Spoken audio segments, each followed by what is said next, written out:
It's no secret that ballet is stressful, right? That's why we have all of the disordered eating, bloody toes, competitive, backbiting, glass in the point shoe kind of ballet tropes, because that exists.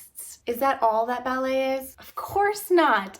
Ballet is so much more than that, and I believe that ballet can be stress relieving. But even if you're not getting into those darker elements, there's no denying that a lot of dancers are stressed out. Due to its high demands and near impossible standards, ballet is causing a lot of dancers to push past burnout and suffer in silence. The first tool I'm going to give you is my absolute favorite in the moment stress relieving tool, and that is the physiological sigh. This is from my man, Andrew Huberman. I'll link his podcast below where he talks more about the science of why this works. And if you love listening to neuroscientists, definitely go check him out. But let me show you how easy this is. You're gonna take one deep inhale through your nose, and once you've taken a lot of breath in, then you're gonna take a second additional sip of air, almost like a top up breath, and then take a nice long exhale. It's gonna look like this.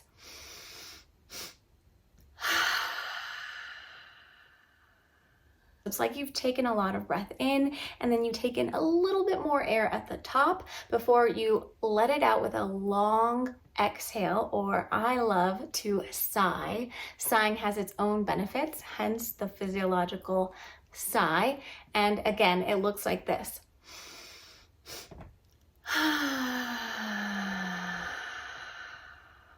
This is incredibly effective to offload stress in the moment. I use it all of the time, whether I'm at home having 3 children coming at me with all of their needs, I get caught off in traffic, or I'm just getting really, really overwhelmed by my to-do list for the day.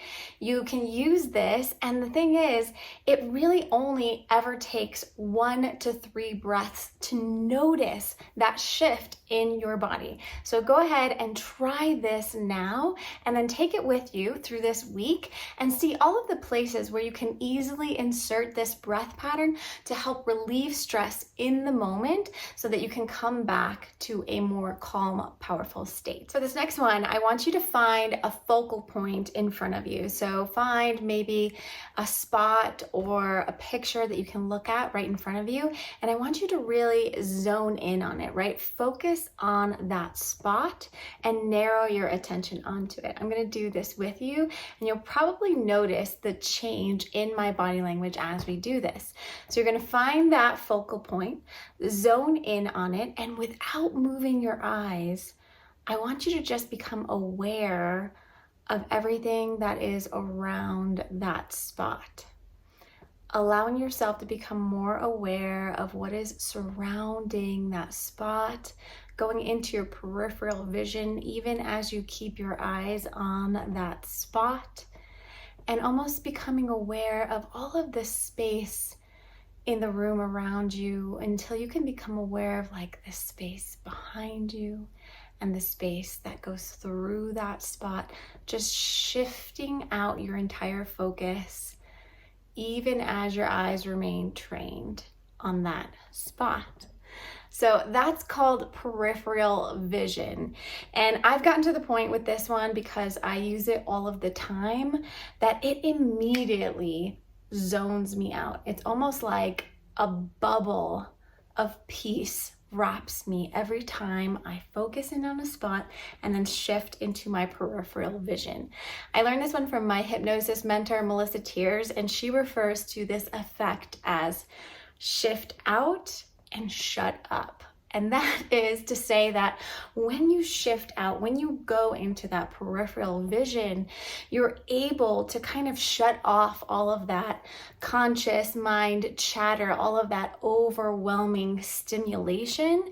And it really does give you this like experience. I love this one for dancers because you can do it absolutely anywhere, in the studio, maybe if you're having a stressful moment or audition, and even when you're getting ready to go perform on stage. And nobody's gonna know what you're doing. They're just gonna think maybe you zoned out, which you did, but in a highly beneficial, intentional way. right? So the more you practice this, the more effective it becomes. I recommend practicing it at home or out or anywhere. Just find something to focus on.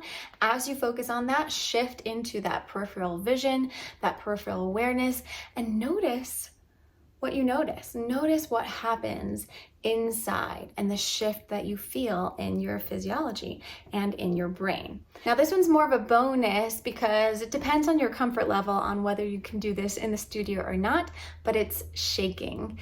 And shaking, you can just shake your arms, shake your shoulders, shake your legs, or my favorite form of course, putting on some music and just absolutely dancing like a wild woman. Shaking helps to offload stress. If you'd like me to do a whole video on this, I definitely can, because 2020 was my year of shaking. I believe there's a name for this. It's like therapeutic tremoring or something like that. But I originally heard about this from an entrepreneurial mentor, Kate Northrup, and it changed my life. At first, I would only do this in the comfort of my own home when we were all in lockdown. And as a bunhead who was not super great at improving, the idea of just dancing for dancing's sake, and not even like dancing to be any sort of technique or aesthetic look, like literally just shaking like a mad woman, felt a little silly and a little funny at first, but I can track how much I healed during that year. And now I don't do it quite as much, but I see so much benefit here, especially for dancers who tend to be a little bit more tightly wound. So like I said, that's kind of a bonus tool. If you'd like to hear more about it, let me know in the comments. And bonus tool. How did I almost forget this? If you have 12 minutes, check out my gifted free hypnosis relaxation audio in the description box below. Just 12 minutes for you to get that deep relaxation and remember what's really important to you. I'd love to hear which of these tools you're going to try first in the comments below, and what kind of shift you notice as you start to apply this in all areas of your life. If you're a dancer that's looking to break free from stress and perfectionism to build that genuine motivation and confidence to perform like nobody's business, drop an emoji in the comments below and like this video. Send it to other friends so that we can all stress less as we build a better ballet culture. If you are here for that mission and you're not a subscriber already, I would absolutely love to have you. Thank you so much for spending your time with me, and I'll see you soon.